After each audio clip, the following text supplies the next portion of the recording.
good job. We already, as you know, captured about 2 dozens of Colombians that actually killed the president.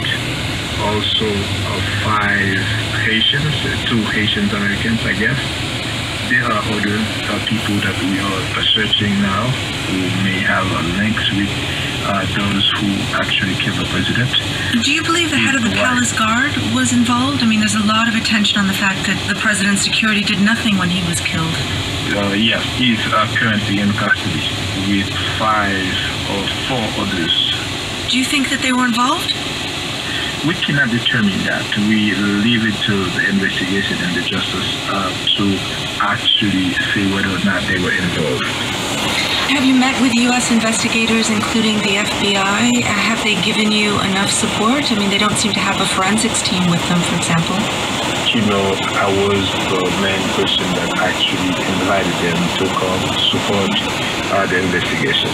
Do you feel like the team is enough?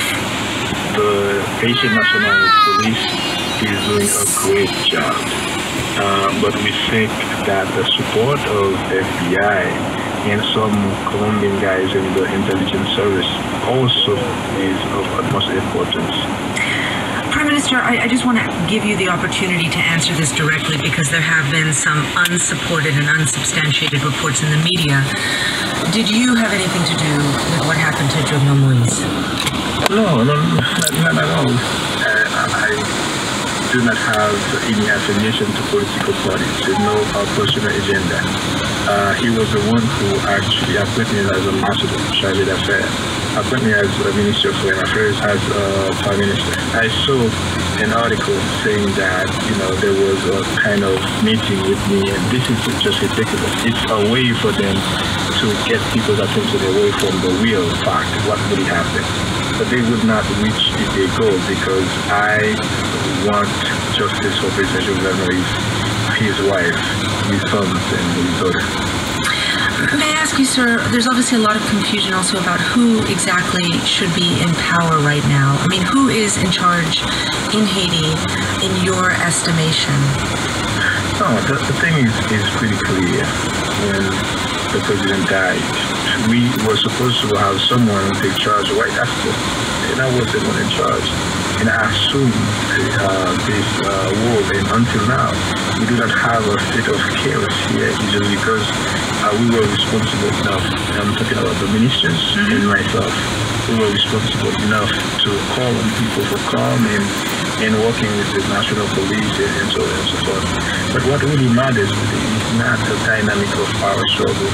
And I'm talking here about Dr. Ayala, who is the designated Prime Minister, people in the civil society. I'm talking about the President of the Senate. All of us need to sit together to actually find a solution. I'm not interested in staying here where I am. I'm interested in seeing that people can come together. Let's think about the country. Let's put Haiti first, and let's move on.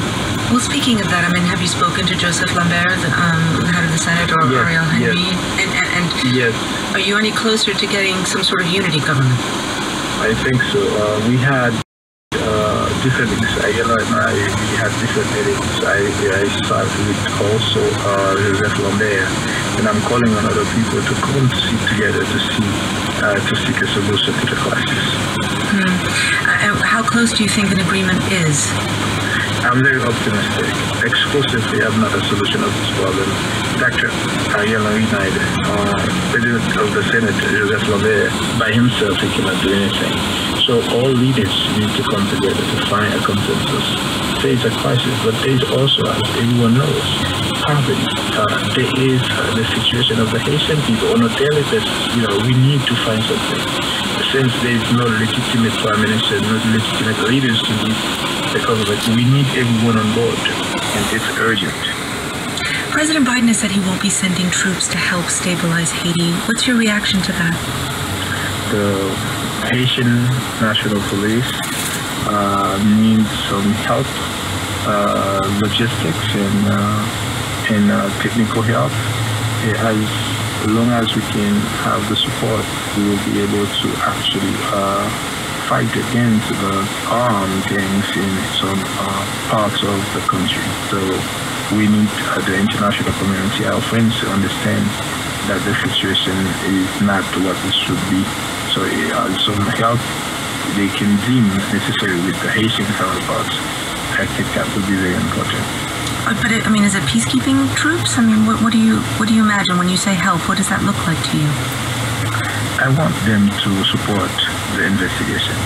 We need to know who killed the president. This is a huge plot that leads to the assassination of the president. We need to know who is behind this assassination. So let's work together. And what I can tell them also, I'm very optimistic that all leaders will come together to actually find a solution to the crisis. That was Claude Joseph, Interim Prime Minister of Haiti. Thank you very much.